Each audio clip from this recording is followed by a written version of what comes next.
Wist je dat 73% van de mannen boven de 60 jaar die lijden aan erectias tornissen, een gemeenschappelijk probleem hebben dat opgelost zou kunnen worden door alleen hun manier van water drinken te veranderen. Wat je op het punt staat te ontdekken, kan je intieme leven en je gezondheid volledig revolutioneren, maar het kan je ook chockeren door de eenvoud van de oplossing die al jaren voor je neus lag.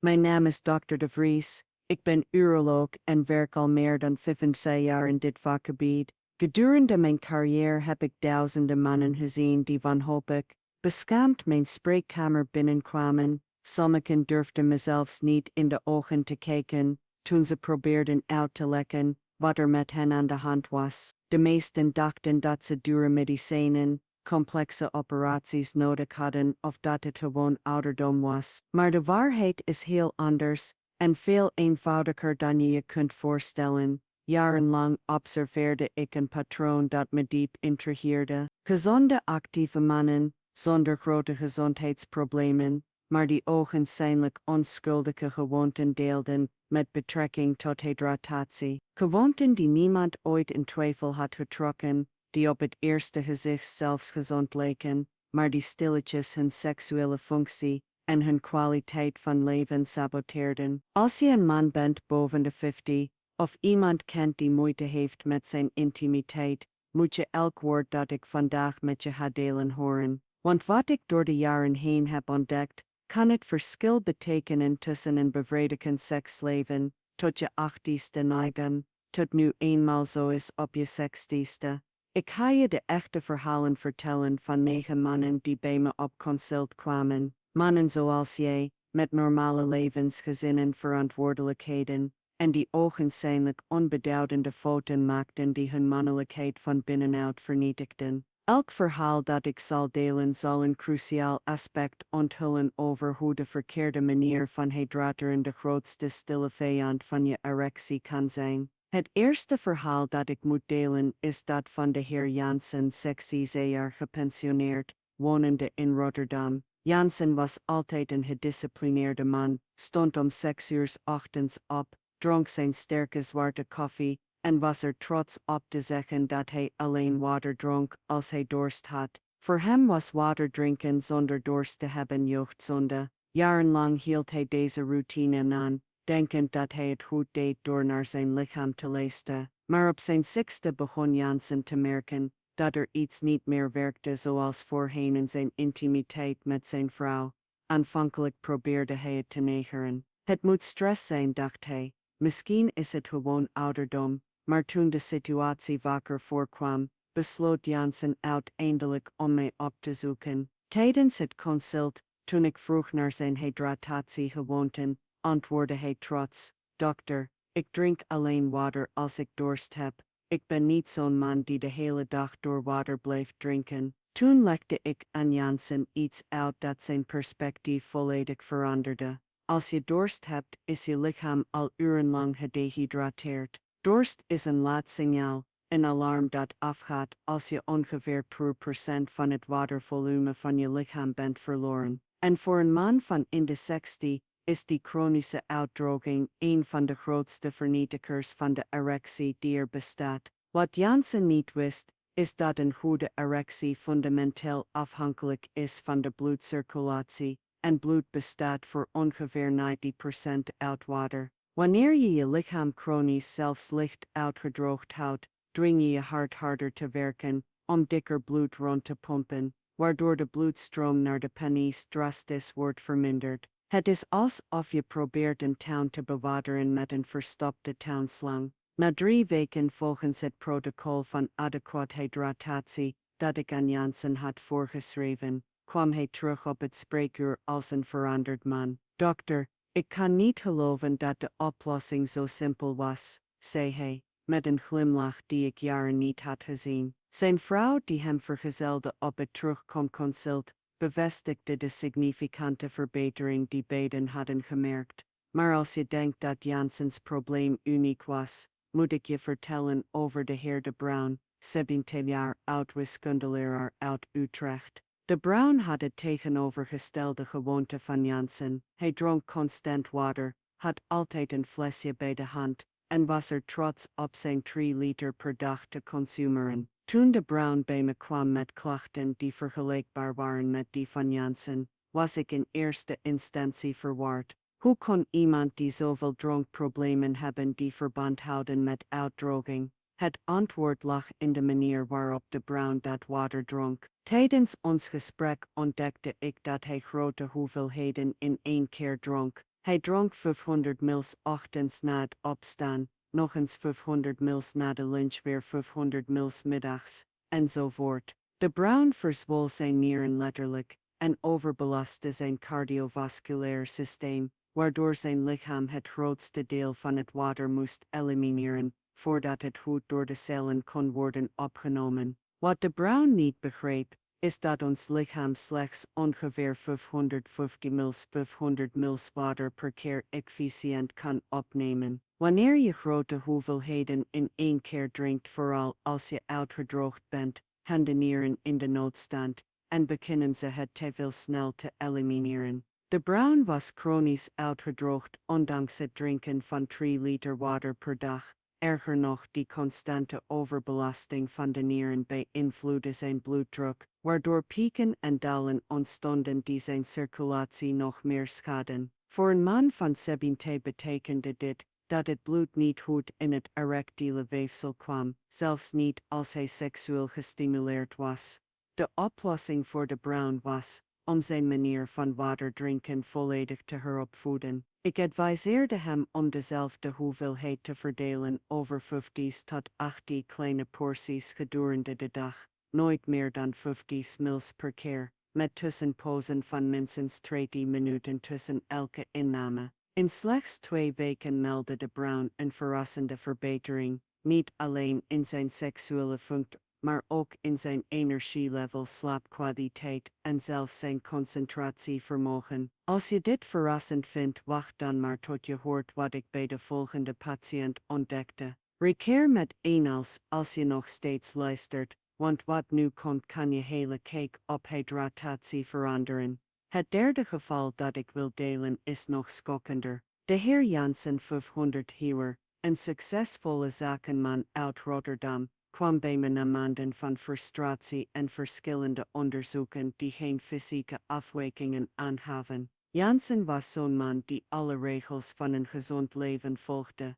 Hij sportte regelmatig, at gebalanceerd, rookte niet, dronk alleen sociaal alcohol en hield een gezond gewicht. Maar er was één gewoonte die hij als extreem gezond beschouwde, maar die eigenlijk zijn mannelijkheid saboteerde. Jansen was dol op ijskoud water. Hij begon de dag met een groot glas ijskoud water, dronk alleen ijskoud water tijdens het sporten en hield altijd een fles ijskoud water op zijn bureau op het werk. Dokter, ijskoud water is veel verfrissender. Ik voel me beter gehydrateerd, legde hij tijdens het consult uit. Wat Jansen niet wist, is dat de temperatuur van water een directe impact heeft op de absorptie en bloedcirculatie. Wanneer je veel ijskoud water drinkt, vooral in grote hoeveelheden, veroorzaakt dat een thermische shock in je spijsverteringssysteem, wat kan leiden tot vasoconstrictie. De bloedvaten vernauwen zich als een afweermechanisme van het lichaam. Voor een man die zich zorgen maakt over zijn erectiele functie, is dit bijzonder schadelijk. Een erectie is afhankelijk van vasodilatatie, het vermogen van de bloedvaten in de penis om zich voldoende te verwijden, om de benodigde bloedstroom mogelijk te maken. Wanneer je regelmatig ijskoud water drinkt, stimuleer je constant vasoconstrictie, wat op lange termijn dit natuurlijke vermogen tot vaatverwijding kan schaden.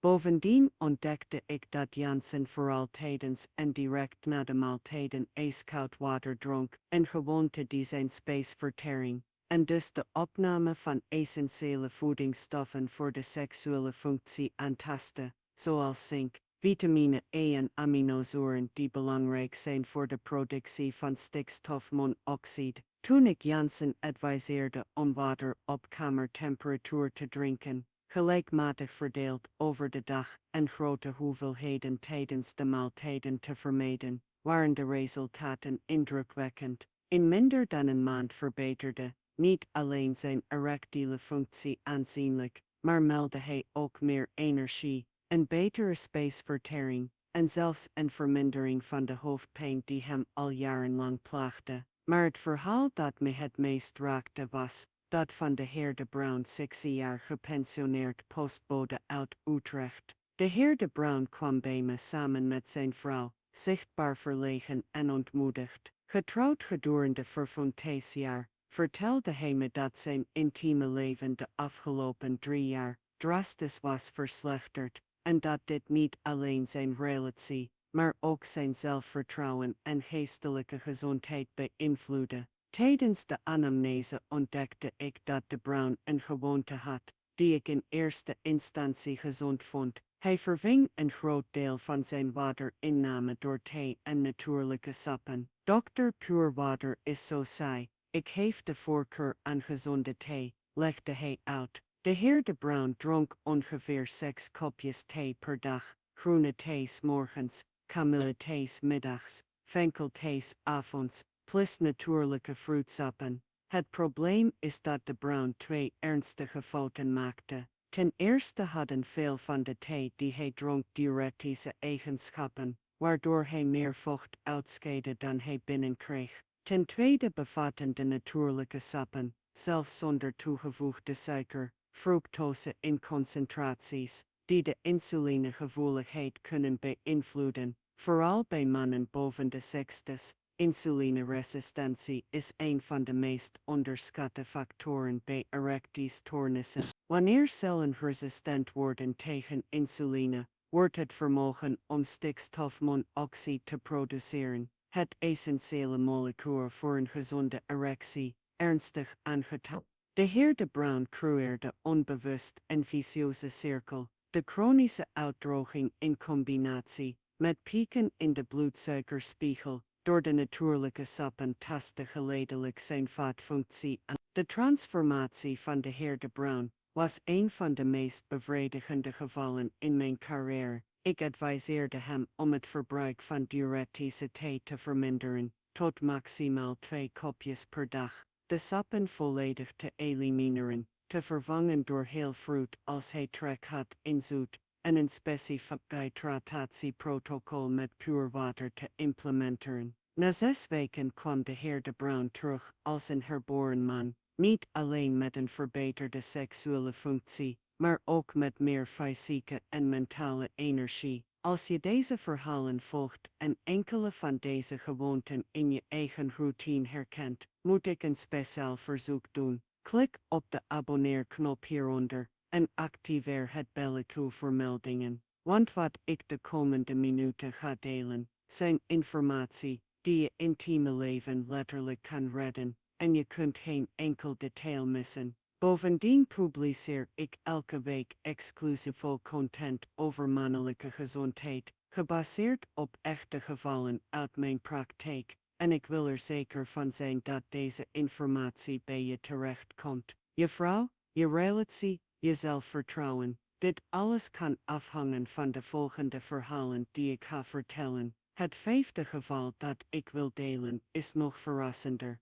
De heer Bakker, 60 jaar gepensioneerd accountant uit Amsterdam, kwam bij me nadat zijn vrouw erop had aangedrongen dat hij medische hulp zocht. Bakker was extreem nauwgezet met zijn gezondheid, onderging regelmatig check-ups, nam alle vitamines die door de geriater werden aanbevolen, en volgde een hydratatieregime dat hij als onberispelijk beschouwde. Het geheim van Bakker was om elke ochtend nuchter water met citroen te drinken, gevolgd door water met natriumbicarbonaat, gedurende de dag, omdat hij ergens had gelezen dat dit het lichaam alkaliseerde en ziekten voorkwam. Bakker dronk ongeveer heel liter water met een lepel natriumbicarbonaat verdeeld over de dag, elke dag, gedurende meer dan 2 jaar. Tijdens ons consult, toen Roberto enthousiast vertelde over zijn gezondheidsprotocol, zag ik meteen het probleem. De overmatige inname van natriumbicarbonaat veranderde de natuurlijke waarde van zijn maag en bloed, waardoor een omgeving ontstond die de opname van essentiële voedingsstoffen voor de seksuele functie ernstig belemmerde. Bovendien droeg de overmaat aan natrium bij aan vochtretentie en lichte hypertensie, twee factoren die de bloedcirculatie direct aantasten. Erger nog, de regelmatige consumptie van natriumbicarbonaat verstoorde de natuurlijke productie van zoutzuur in de maag, essentieel voor een goede eiwitvertering. En eiwitten zijn essentieel voor de productie van aminozuren zoals arginine, een directe voorloper van stikstofoxide. Het molecuul dat verantwoordelijk is voor de relaxatie van de bloedvaten in de penis tijdens een erectie. Roberto veralkaliseerde letterlijk zijn vermogen om gezonde erecties te krijgen. Toen ik hem adviseerde om het natriumbicarbonaat volledig uit zijn routine te schrappen en een eenvoudig hydratatieprotocol met puur water te volgen, begonnen de resultaten zich binnen slechts 2 weken te manifesteren. Na 2 maanden meldde Roberto de beste intieme periode uit zijn leven in jaren. Maar als u denkt dat u alles al gehoord hebt, moet u het verhaal van de heer Jansen, met 17 jaar, voormalig bouwvakker uit Rotterdam, horen. De heer Jansen kwam bij mijn praktijk op aanraden van zijn zoon, die zich zorgen maakte over de depressie van zijn papa, na het overlijden van zijn vrouw een jaar eerder. Tijdens ons gesprek ontdekte ik dat het probleem van de heer Jansen niet alleen emotioneel was. Na het overlijden van zijn vrouw had de heer Jansen de gewoonte ontwikkeld om op alles te besparen, inclusief wat. Hij rationeerde zijn waterverbruik streng, dronk slecht tot hij strikt noodzakelijk achtte om geen geld te verspillen. De heer Jansen dronk minder dan 1 liter water per dag. En om het op te rekken verdunde hij een zakje sportdrank in 1 liter water, denkend dat dit hem beter gehydrateerd zou houden. Wat de heer Jansen niet begreep, is dat sportdrank, hoewel nuttig bij acute uitdroging, niet regelmatig door gezonde mensen mag worden geconsumeerd. De overmaat aan natrium en kal belastte zijn nieren en veranderde zijn elektrolytenbalans. Gecombineerd met chronische uitdroging, creëerde dit een perfecte omgeving voor circulatoire problemen. Bovendien beïnvloedde de uitdroging zijn humeur en mentaal gesteldheid diep. De hersenen bestaan voor ongeveer 17% uit water, en wanneer ze niet voldoende gehydrateerd worden, wordt de productie van neurotransmitters zoals serotonine en dopamine aangetast. De heer Jansen zat in een vicieuze cirkel. De uitdroging verergerde zijn depressie, en de depressie zorgde ervoor dat hij nog minder om zijn hydraat had. Ik werkte samen met de psycholoog die de heer Jansen begeleidde om een hydraat zowel financieel haalbaar als psychologisch geruststellend was. Ik adviseerde hem om 's morgens een kam met water bereiden, er een paar druppels citroen aan toe te voegen voor de smaak, niet te veel, en zich te committeren om die kan tegen het einde van de dag leeg te drinken. Na 3 maanden was de transformatie van de heer Jansen buitengewoon. Niet alleen zijn seksuele functie hersteld, maar ook zijn humeur, energie en luk keerden geleidelijk terug. Het 7e verhaal tentoonstellen gaat over de heer Burger 66 jaar, ondernemer in de voedingsmiddelenindustrie uit Utrecht. De heer Bakker had een bijzonderheid van employer. Zijn werk bracht hij meer dan 10 uur per dag door in gekoelde ruimtes, waar hij toezicht hield op de voedselproductie. Om zich aan de koude omgeving had hij de gewoonte ontwikkeld om voortdurend lauwwarm te drinken, ongeveer 4 liter per dag, in de veronderstelling dat dit hem hielp zijn lichaamstemperatuur te handhaven.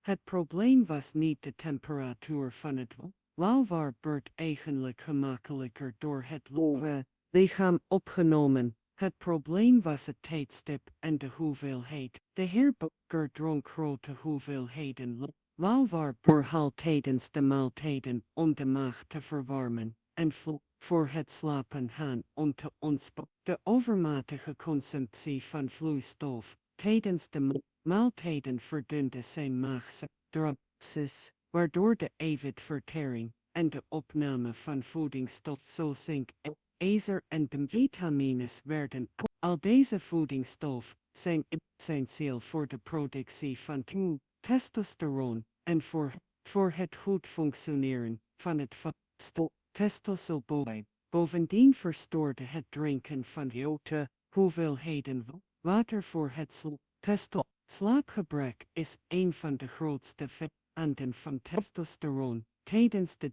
slaap vindt ongeveer 70% van deze testo voor de libido en erectie, essentiële hormoon plaats. Toen ik de heterotirotine van de heer Bakker aanpaste door hem te weiterste de testo voor hem te adventure, testosteron, van de consumeren, waar de resultaat verrassend. Binnen slechts een maand meldde de heer Bakker niet alleen een verbetering van zijn seksuele functie, maar ook van zijn testoboconsumon.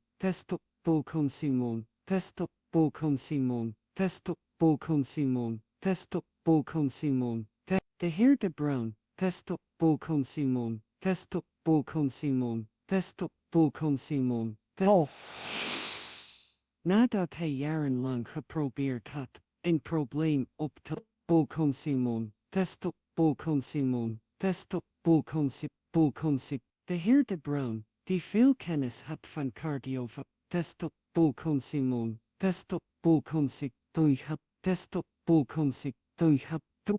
ikkelmatige lichaamsbeweging, mediterraan, niet adequate suppletie en een consumptie van maar de heer de Bruin maakte een fout die veel gezondheidswerkers hij optimaliseerde zijn door kunstmatige elektrolyten toe te voegen. Hij gebruikte magnesium, kalium en natrium supplementen in alle flessen, denkend dat hij de voordelen van testo.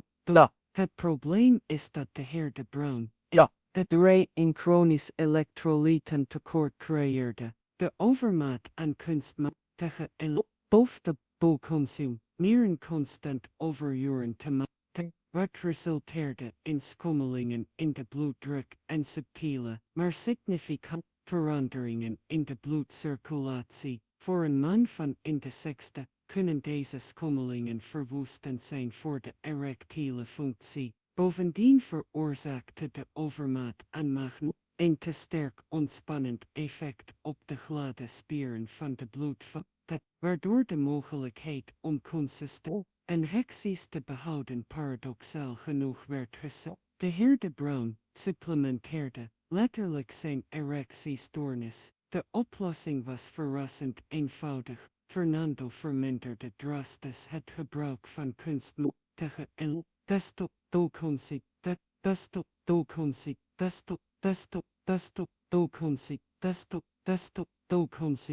in kroof op erg warme dagen en dronk voornamelijk gewoon water. Na 6 weken kwam Fernando weer bij me langs de keer om te bedanken en te vertellen dat hij niet alleen zijn seksuele functie had teruggekregen, maar ook een stabiliteit in zijn bloeddruk die hij al jaren niet meer had gehad. Ten slotte het negende en laatste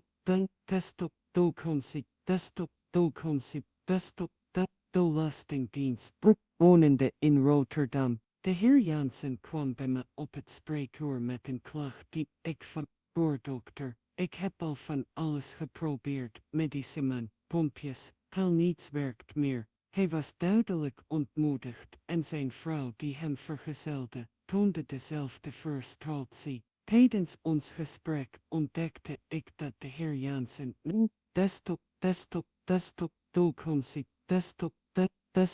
hij dronk alleen water. Tijdens de maaltijden en tussen de maaltijden dronk hij alleen koffie, zero cola en alcoholvrij bier. De heer Jansen had puur water volledig uit zijn routine geschrapt, behalve tijdens de lunch en het diner. Wat de heer Jansen niet besefte, is dat hij periodes van ernstige uitdroging creëerde tussen de maaltijd. Koffie en frisdranken, zelfs zonder suiker, hebben een diuretisch effect, waardoor hij meer vocht verloor dan hij binnenkreeg. Alcoholvrij bier, hoewel het geen alcohol bevat nog steeds stoffen die de opname van voedingsstoffen en de leverfunctie kunnen belemmeren bij overmatig gebruik. Erger nog, de heer Jansen dronk grote hoeveelheden van dat lichaam zich dan moet concentreren op de vertering. Dit creëerde een vicieuze cirkel, slechte vertering, slechte opname van voedingsstoffen, uitdroging tussen de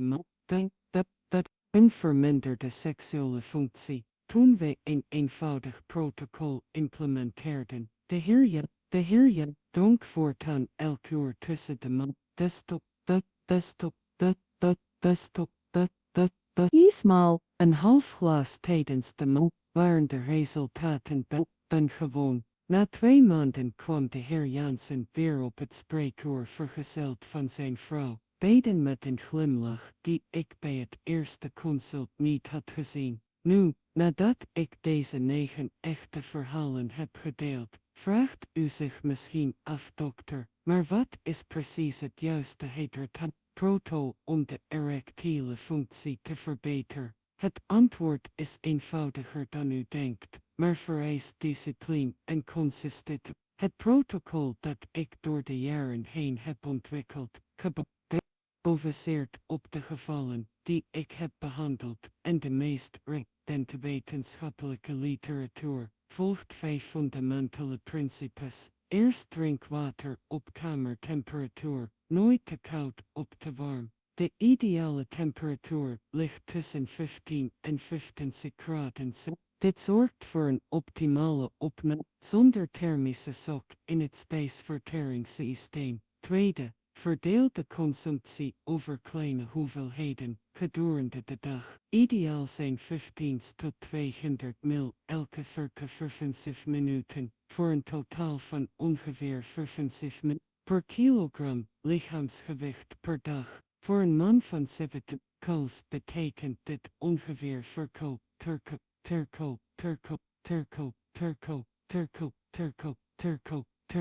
Beperk u tot een half glas tijdens de stop met het drinken van vloeistoffen, minstens voor de maaltijden, en wacht minstens een uur na het eten, voordat u weer voldoende hydrateert. Vierde, stop met het drinken van vloeistoffen, minstens 2 uur voor het slapen gaan, om een goede nachtrust te garanderen, essentieel voor de productie van testosteron. Vijfde, gebruik voornamelijk puur water. Voeg niet regelmatig elektrolyten, bicarbonaat of andere supplementen toe. Reserveer thee en andere dranken voor maximaal 20% van uw totale vloeistofinname. Maar let op als u ouder bent dan 6 jaar en vermoedt dat proberen uw seksuele functie beïnvloeden. Probeer dan geen drastische veranderingen zelf door te voeren. Overleg met uw uroloog of geriatrico voordat u belangrijke wijzigingen aanbrengt in uw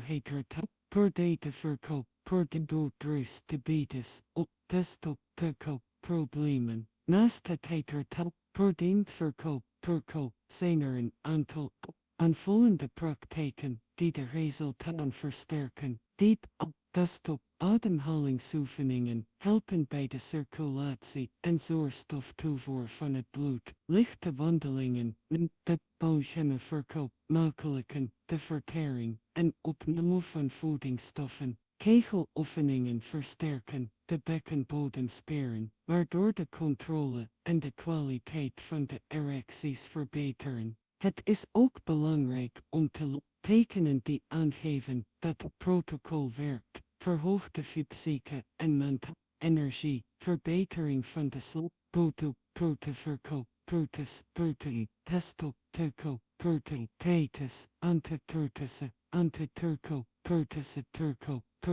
De eerste tekenen verschijnen meestal binnen 2 tot 4 weken van consistent Deel deze kennis met iemand die het moet weten. Erectiestoornissen treffen miljoenen mensen in Nederland en velen lijden in stilte, omdat ze denken dat er geen oplossing is, of dat ze het moeten accepteren als een natuurlijk onderdeel van het ouder worden. De waarheid is dat veel gevallen aanzienlijk kunnen worden verbeterd met eenvoudige en wetenschappelijke veranderingen. Ouder worden betekent niet dat u de intimiteit en de kwaliteit. Ouder worden betekent niet dat u de intimiteit en de kwaliteit. Ouder worden betekent niet dat u de intimiteit en de kwaliteit met de juiste zorg, gebaseerd op wetenschappelijk bewijs en met medisch advies, is het mogelijk om een bevredigend seksleven te behouden. Vervoer bij de seks te perken, insecties, perken. Als u een van de gewoonten herkende die ik noemde, raak dan niet ontmoedigd. Geleidelijke en consistente veranderingen kunnen verrassende resultaten op. Begin vandaag nog met perko, antenne perko, maar altijd onder passend medisch toezicht. Uw gezondheid, uw rol, perko, moet verburden deze aandacht en zorg. Accepteer niet dat probleem met intimiteit en de definitieve straf zijn. Met kennis, discipline en passende professionele begeleiding is het mogelijk om een gezonde seksuele functie te herstellen en te behouden gedurende vele jaren. Water is leven, maar de manier waarop u het consumeert kan het verschil maken tussen een vol seksleven op jaren van frustratie en beschadigde relaties. De keuze is aan u en de oplossing kan eenvoudiger en toegankelijker zijn dan u ooit had gedacht.